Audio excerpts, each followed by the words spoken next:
Hey everyone, Kendrick here. Just jumping in really quick before we start the episode. First off, thank you so much for all the love and support on our first episode. It honestly means the world to us, and we're so glad that you're here.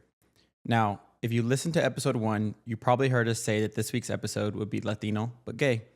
But we decided to switch things up. Since it's the start of Pride Month, we wanted to begin with something that feels a bit more personal. So today, we're sharing our coming out stories.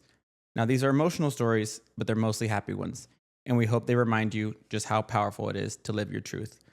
I hope you have your tissues ready. Let's get into it. If we have kids, I'm gonna make them come out to me if they're straight. What? How would that even work?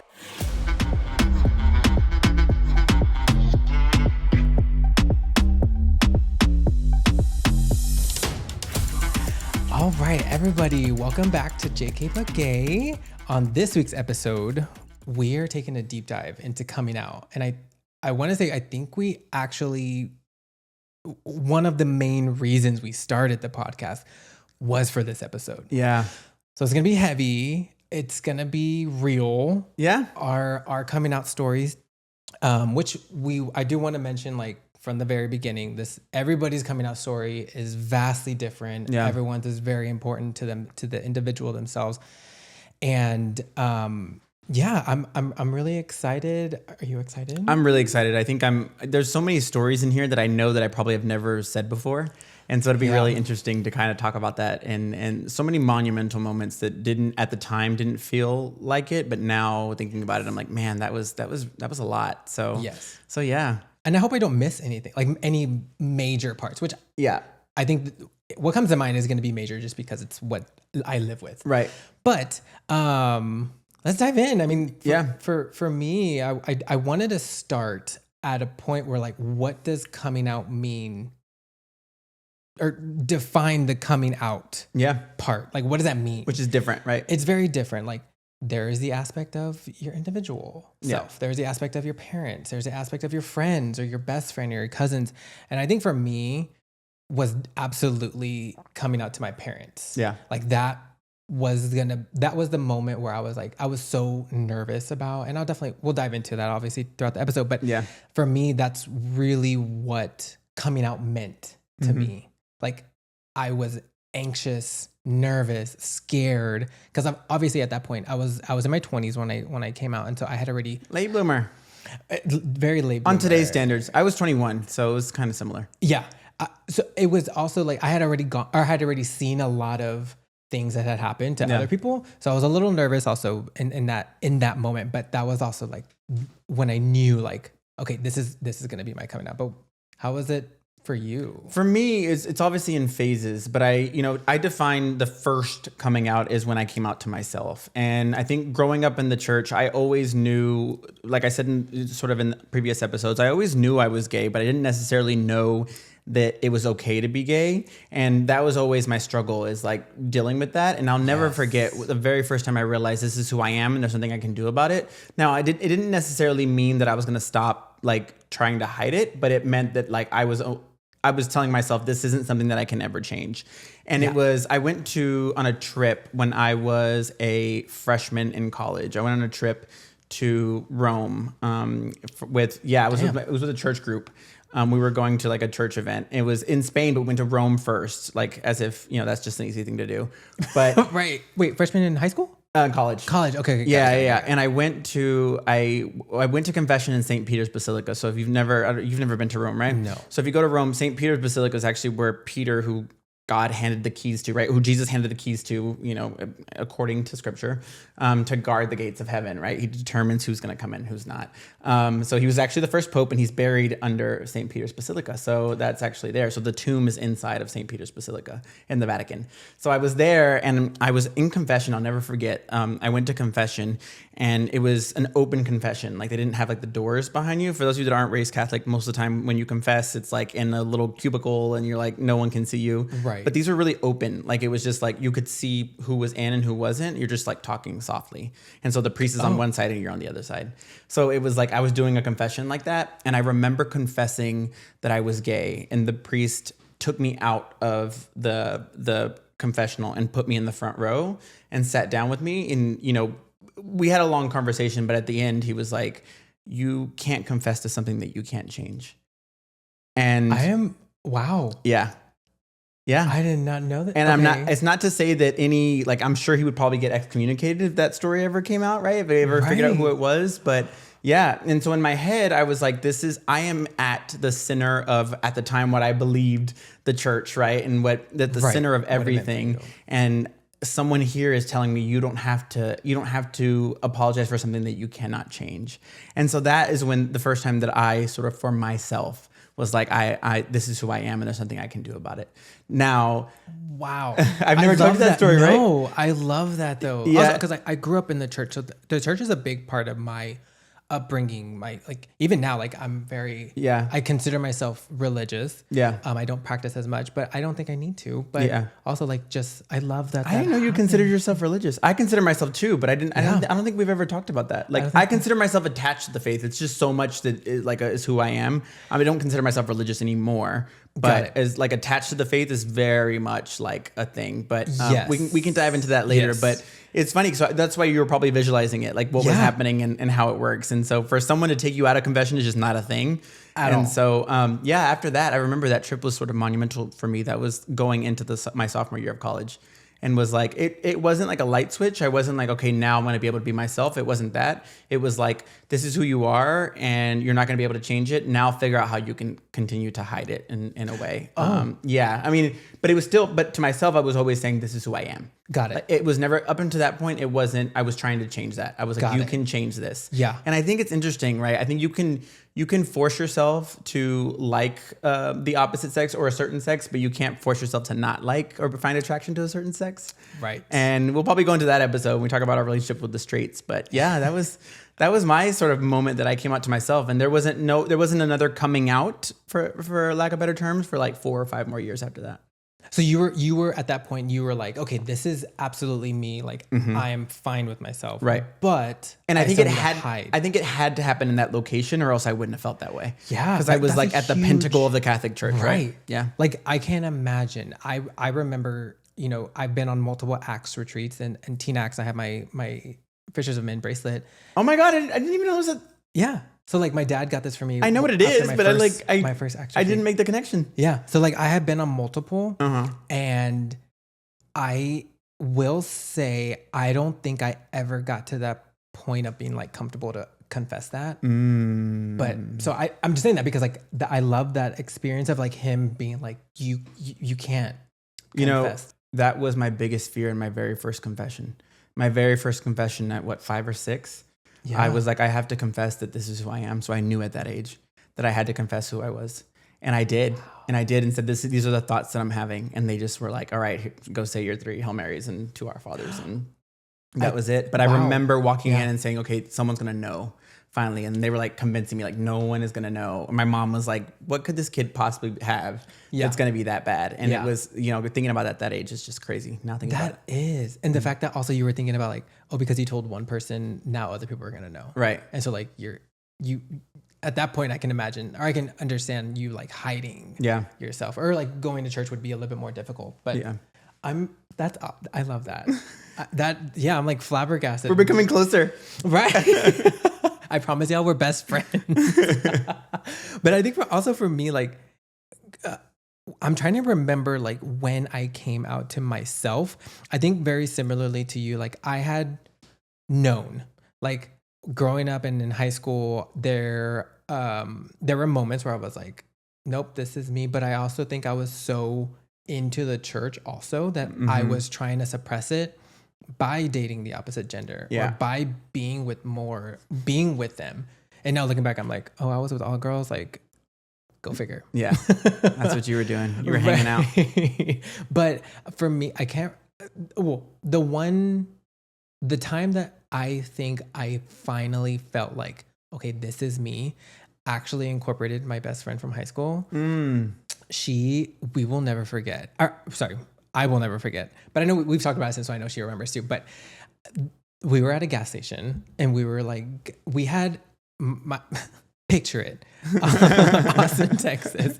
We had also gone to a gay bar, and I went to school in Austin, and then we went to a gay bar, and she was with me, and I let some guy dance on me, and I had already known, Yeah. but I just hadn't fully accepted it myself, I think. And it wasn't until we came back to San Antonio and we were driving around. It was like spring break, I think, or some one break, and we were getting gas, and she handed me a letter while she went to go get the gas. So while she was getting the gas, I was reading the letter, or vice versa. And the letter was basically like, if you have something to tell me, please know, like, I am here for you. I want you to feel comfortable with me. Like, the sweetest letter ever. And she was the first person I told. Did you tell her right then and there? I told her right then and there. And I think I also like finally accepted it myself. I think I needed some validation that someone was going to be there for me at the end of the day. Yeah. And then when she gave me that note, I was like, I'm gonna be okay. Oh, It took beautiful. a while, but yeah, that's probably and it happened like almost simultaneously. I was like, I love that. oh, okay. Like, and then I felt like I could breathe a little bit. Like, Yeah. like There's always that, right? You feel the weight kind of being lifted Right. off. And it's not all at once, which we'll go into in just a second, of Yeah. like it happens in multiple phases. Oh, yeah. And so that's why it's like just like a little brick here and there that is being like lifted off of your back. But right. I felt like, yeah, my shoulders were like, okay, Yeah. you can let him down a little yeah, bit. your wrist was like finally My relaxing. wrists were limp. It took everything in my willpower to not like interrupt you. I know you were telling something really sentimental, but it took everything to like be like, when you open the letter, did it just say faggot? Can you imagine? I would have been like, I know your secret. What the? she's like, sis, I'm here. Come out. I was like, you have to let him finish the story because you cannot ruin his coming out story right now. But anyway, we'll talk more about our coming out story Yeah, when we're gonna dive into it. yeah. Like what you're hearing so far? Stick around. There's more to come. In the meantime, be sure to follow us on all platforms. We're at JKButGay. All right, we are back, and I know we ended the first segment kind of on how we individually came out To ourselves. Yeah. to ourselves. And I think, as I mentioned in the first segment, also like for me, I knew coming out, like me actually coming out, was going to be coming out to my parents. What it meant. Right. That moment. That moment was going to be when I came out to my parents. So I'm going to take a deep dive. Yeah. I'm a little nervous. Take a deep breath first is probably what you need to do. I'm nervous, but it's also just because I want to make sure I tell it in a way that's impactful, in the sense of like knowing somebody else may be going through something that's similar. And Yeah. I also want them to see where the finish line is. Right. Like what happened during the race Right. and then where I am now. Right. So yeah, I came out as a late bloomer. I don't know if it's late. How old were you? 20. No, I was 22. Okay, so you were a late. No, I was 23 when I came out to my parents. Girl, you were geriatric. Yeah. Yep. I came out. I was in college already at this point, but yeah, I came out to my parents.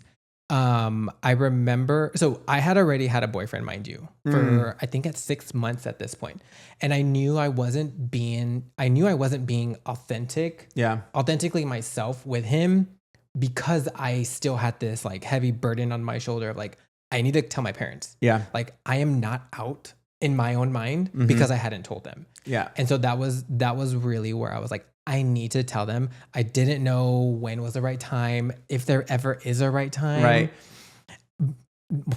That's a different story. Yeah. Or that's another podcast. But Yeah.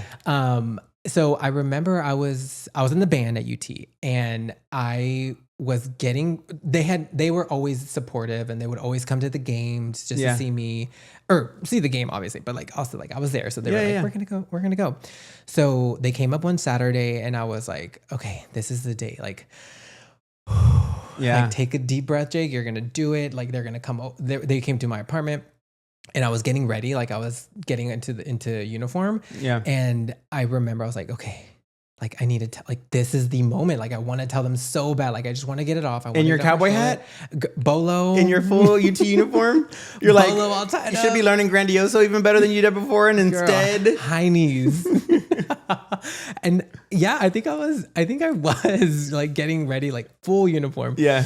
And I was like, okay, before I leave to go to the game, and before we go our separate ways for the game, I remember I was like, okay, I need y'all to sit down. I need to tell y'all something. It's really important. And so they sat down. I wanted to tell them together. Like I didn't want to be like, I'm going to tell you first, and then I'm going to tell you next. Like, no, we're going to do it all together, just because my anxiety can't handle that shit. Yep. So I set them down and I came out to them, but I came out as bi. And it was, I feel like some, right. Now looking back, I'm like, why'd I do that? But I think it kind of lessened or softened the blow. Yeah. For me also, because I was nervous what their reaction was. Yeah. And I was really nervous for my dad because I grew up in the church with him, because like he would go to church every Sunday. Yeah. I was super nervous about that. But my mom, I was like, she's a wild card. Yeah. But so I came to them, and I remember my mom, she was like, she seemed kind of okay. Like, kind of like, okay, like, yeah, I knew. And I'm like, cool. Yeah. Like, I'll take it. Then we're right? fine. Yeah. We're good. And I remember my dad was kind of like, okay, like not like passive, but like an acceptance. Like, right. Okay. Like this. It did it for you. It was enough Yes, at that point. Yes. And I remember like that, because of my dad, I think like it was so much easier. Like after that, like I really was able to take a breath and be like, Yeah. okay, like I can let it out. Yeah. It wasn't until after where things kind of started getting rocky. And it wasn't with my dad. It was with my mom. Oh, wow. And that's so interesting, really quick, if I can, just because all the friends that I have and a lot of Latinos, you would assume because of the machismo culture that like dads take it harder. Right. Moms, and you'll hear my story in just a second, moms always take it harder usually. It is wild. Yeah. Because like also, and not saying anything, like there has to be a relation between like church and the way you accept things. Right. But, or the way you accept someone being gay. But like the fact that like my dad was able to get past it so easy and be like, you're my son. Yeah. I love you. Like, wow. Yeah. You know, and like I needed that for sure to help me get through with what my mom and I went through, because we did go through it together. And so like afterwards, I remember her, you know, texting me, and she was upset, and she wrote that she was upset with what was happening. And I was like, I don't know what to tell you. Oh, literally, like in text, like I'm upset with the situation. In a nutshell. Yeah. And I remember not knowing what to say to that. Like, yeah, what do I say to what that? do I say to that? Let me ask my mom. Exactly. I'm like, I go to you for everything, like for advice. Yeah. And now that my mom is the one telling me this, I was like, oh my God, like what do I It's heartbreaking. Yeah, what do I do? And I was going to the outlets at this point too. Like it was that next day. Yeah. And I was going to the outlets with my friends, and then she texts me. And she interrupted my shopping date. Right. My shopping spree. My on her credit card. I was an independent woman. Yeah. At this point. No, but she definitely threw me a curveball, and it lasted for a while. Oh, we kind of didn't talk. Yeah. Like we had talked all the time. Yeah. Mind, because I was in Austin, they were here in San Antonio, and it wasn't until I came out in like I think it was September, and then like December we went to New York. And at during that time period, we didn't really necessarily talk. We had already had this planned trip, so we're like, well, here we go to New York. It's just us two. Yeah. And I will never forget there was a pivotal moment in this whole coming out story when I was like with my mom in New York. And I was like, this is my chance to kind of get some answers. Like, what happened? Like, what do you need? What do you mean what happened? Like, right. Like, what do you need from me Yeah. to be like accepting me, or to just be myself? And I remember asking her, we were in the middle of a restaurant in New York, mind you, New York. Everybody's on top of each other. Little bitty like, ass restaurants. Right. Like this. The little tables like this, enough for my knee, my big old calves. Right. And then like my mom's is sitting across, and then like 2 inches later is Another person. another table. Right. And so I'm like, all right, well, like we're at dinner, and I'm like, I'm asking her like, what happens when I have a boyfriend? Again, I had not even mentioned I had a boyfriend at this point. But at that time you already knew. And so in your mind, you were visualizing not just an imaginary boyfriend, but your actual boyfriend that you were in a relationship with. Right. Wow. Who is like now my husband. Right. And I'm envisioning like bringing him to the family, and like, this is who my partner is. And I will never forget, she said, like, just don't come home if you have a boyfriend. And I was just like heartbroken. And I remember like starting to cry, and I remember going to the restroom, and I was crying in the restroom. Oh my God. And I was like, I want to go home. Like I wanted to go back to the hotel. Like I contemplated just like walking out, but I was like, I can't do that to my mom. Like she doesn't know the subway the way I knew it. So I'm like, okay, like let me take this in. Let me like dive into it. And eventually we went home, and you know all that happened. But it wasn't until another 3 months later when I finally was having a very hard day. And my boyfriend at the time, we were going through some like trials and tribulations and What like couples go through. right. And of course at 20 years old, however old I was, it's the end of the world at that point, right? Yeah. So I'm having like a hard week and I'm in Austin and I'm crying. I'm calling my mom and like, I think we're going to break up and all this stuff. And she's like, at first I told her, I was like, okay, so I have a boyfriend. I've had him, he's been my boyfriend for like a year at this point. Right. And that moment was so pivotal because she came to Austin to comfort me. Yeah, she turned into mom. Yes. They can try to ignore it, but they turn into mom really quick. Like mama bear. And I was like, I needed this. Right. Like I really needed this. And all that to say, like our parents did need time to come out, or excuse me, to get you to be okay with it. Like they just needed time. And that's understandable to a certain extent. And I didn't know I needed to give her time because I was already like in my head, like, no, you need to be okay with this right now. Yeah, the time aspect is really interesting to me because when I came out to my parents, I did it over FaceTime. It was really interesting. Yeah, I was. Oh my gosh. I mean, I was living in DC, so like I was far from them, and so I had a boyfriend at the time too, long distance relationship. He was in Florida, I was in DC.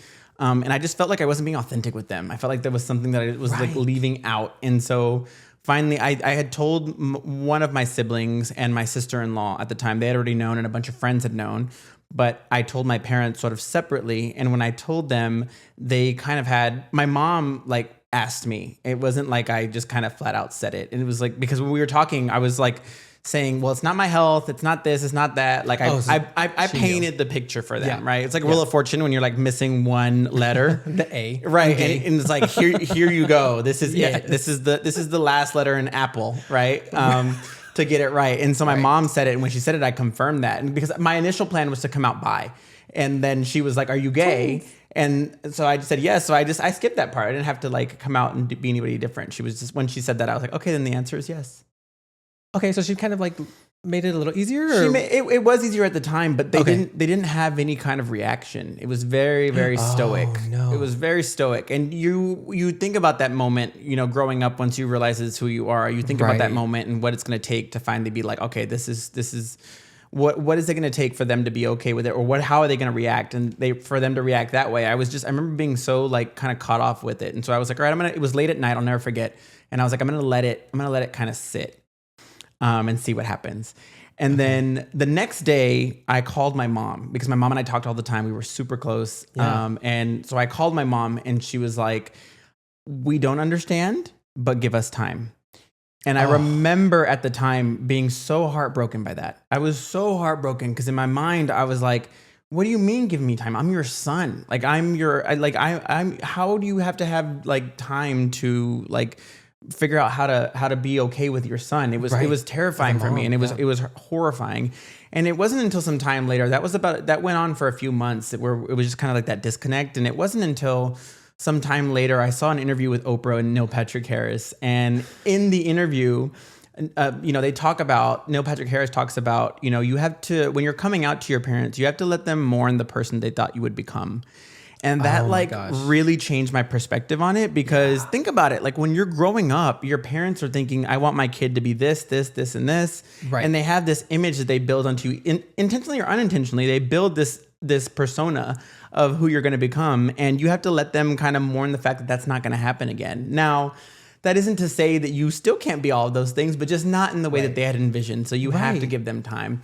Yeah. But at the time, I remember being so kind of like distraught. And finally, when that happened, I was like, okay, I just have to give them time, and eventually they'll come around. And they did. It under the circumstances, it was pretty sort of heartfelt. But I'm at the time, it took and it wasn't that long. You said it was a few months, right? Like mine was the same thing. It was probably like from the fall to the following summer, like the following June or July. Yeah.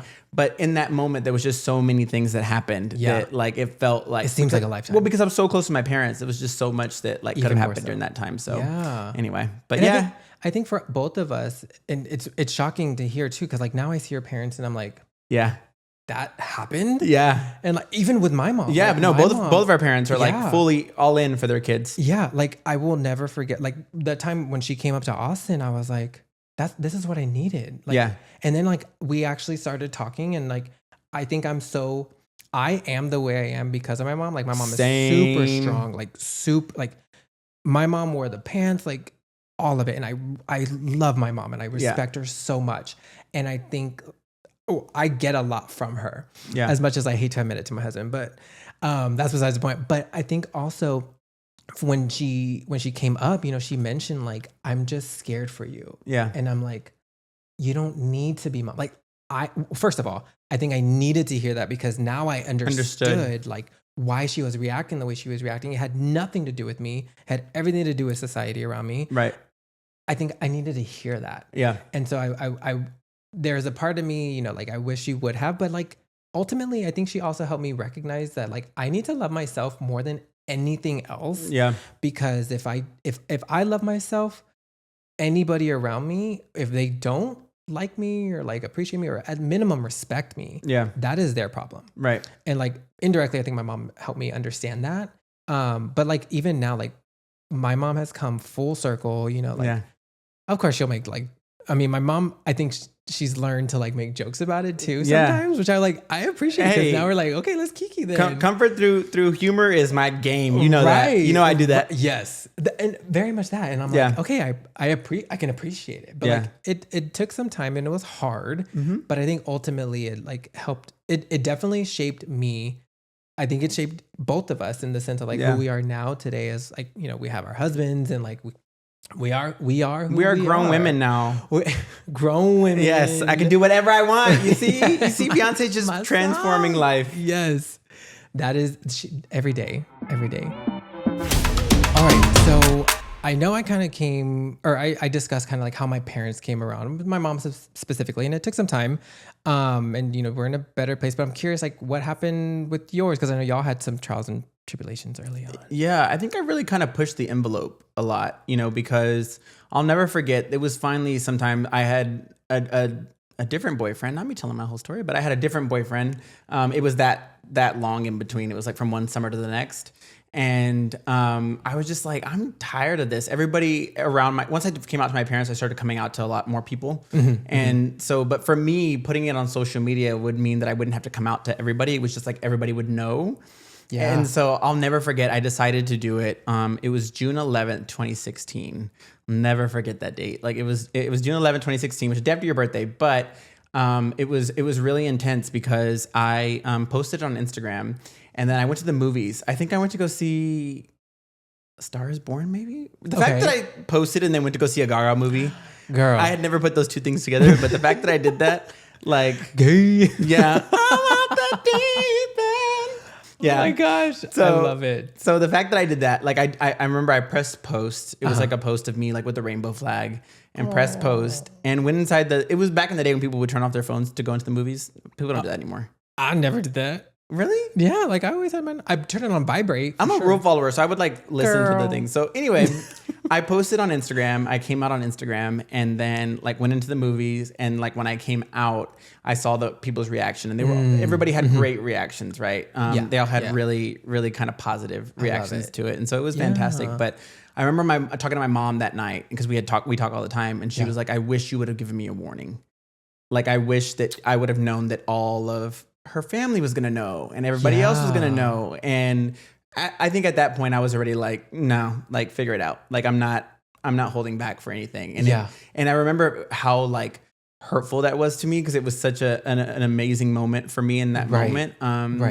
Yeah. And so that was really interesting to me to kind of have that. So I just felt like it was taking away from my moment, but I was like, you know what? I still had it in the back of my mind. I have to allow them and give them time. But for those of you that don't know, you know, I went to bed that night, and when I woke up in the morning, my life, the world was in my world had changed dramatically because when I woke up that morning, I got the news of the Pulse nightclub shooting. And Orlando, in the gay scene, Orlando, because I had an ex that lived there, was one of the first gay scenes that I explored. So I'd been to Pulse, I'd been to other places in Orlando, so I knew it was Latino night.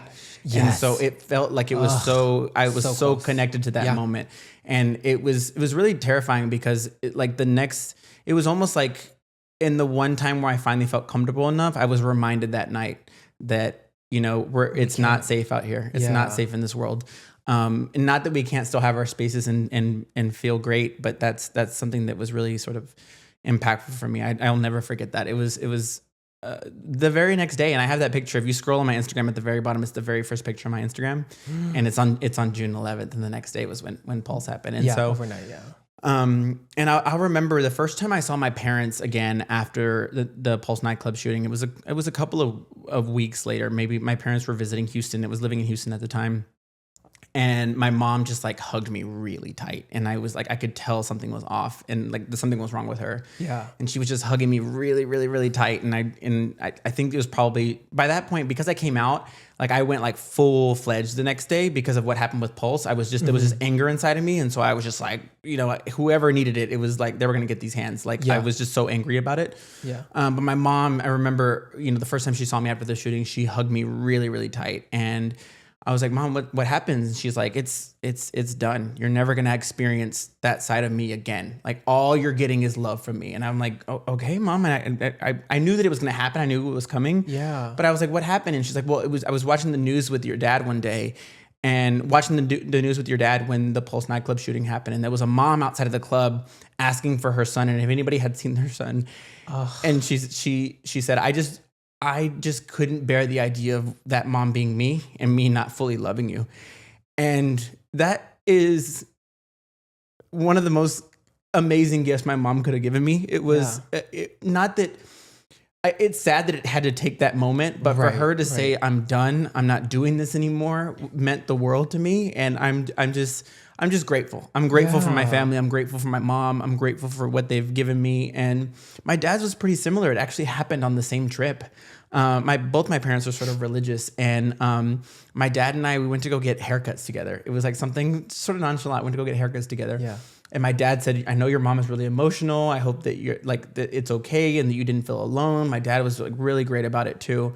And I said, Dad, I can sense that you're different too. Like what happened? He's like, well, your mom and I have been going to church a lot. Like we always do, but staying off of it. And he's like, my dad had gotten sick that year too and was in the ICU. And he's like, I started thinking about death a lot. He was like, and I can't bear the idea of going to heaven, meeting my maker and having him ask me, did you love your child to the fullest that you could have? Yeah. And what am I going to do if I say no? And so you're never going to see that person again. My parents had decided together that was the end. Done. That was the end. Yeah. And it's been fantastic ever since. I'm just so grateful for them and the love that they give me and the love that I give myself because of the love that they give me and what they taught me about all that and what it means. And I know that this isn't the coming out story for everybody. Not everybody has a fantastic story. Right. But just know that, once you love yourself, everything else is just an added plus to that afterwards. But I love you, friend. I love you more. I didn't know that story actually. No, I got teary eyed and it takes a lot for me. I don't think I've ever seen you cry. I don't. Besides, like actually, like like death, right? Some death in your family or something. But I don't think I've ever seen you cry. I'm a crybaby. I cry for everything.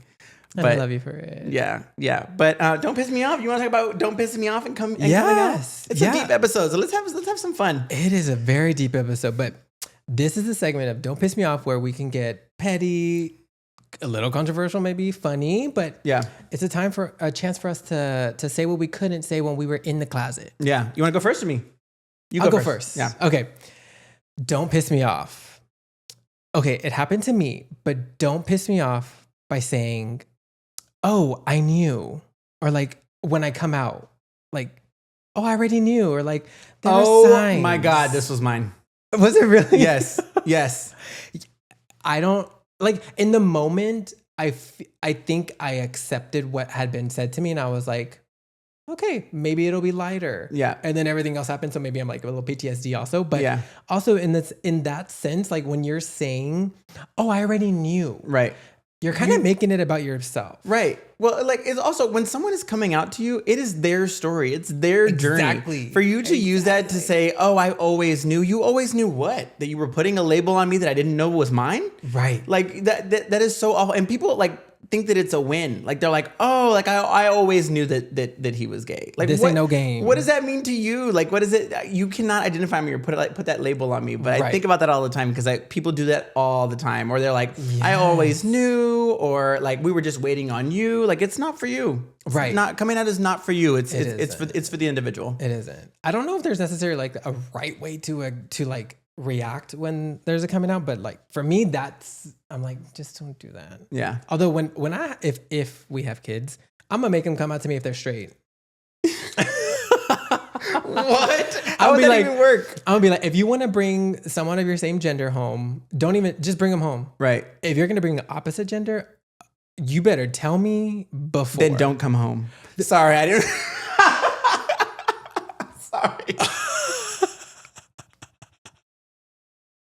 I'm sorry. I went gagged. for it. I went for it. I had to. You did. Okay. We put it ate, bitch. You ate. We put it at the end of the episode. We can delete it if we need to. But. No, that is going in the episode because that girl gagged. Kendrick is girl. Y'all are gonna learn how Kendrick is. Yeah, exactly. And also, like, if any of y'all want to communicate or like, get in touch with us, like you reach out to us on Instagram. Like if there's anything that you have questions about as far as you're coming out or like you're nervous or anything, we're more than happy to interact with anybody.